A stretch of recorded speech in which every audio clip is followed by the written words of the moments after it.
रामकृष्ण हरी. तुम्हाला कोणत्याही कार्यामध्ये पुढे जायचं असेल, तुमचं देहाविना वाटचाल व्यर्थ आहे. तुमचं देह निश्चित केलंय आणि त्याच्यावरून वाटचाल करायची असेल तर सर्वात महत्त्वाचं तुमच्यामध्ये एक सद्गुण हवा आणि त्याला म्हणतात उत्साह.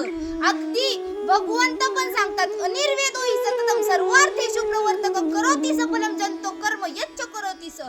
तुम्हाला जर कोणतंही कार्य करायचं असेल, कोणतंही चांगलं कार्य करायचं असेल तर त्यासाठी गरजेचा उत्साह आणि आदर्श ठेवा, तो म्हणजे छत्रपती शिवरायांचा, तानाजी मालुसरेंसारख्या शूरवीर मावळ्यांचा. त्याचं कारण काय पहा, कधीही तुम्ही पहा छत्रपतींच्या चरित्रामध्ये कधीच लिहिलं नाही की शिवराय कधी अनुत्साही होते. नाही, कायम उत्साहाने पुढे जायचे, कायम स्वराज्यासाठी रयतेसाठी कार्य करायचे.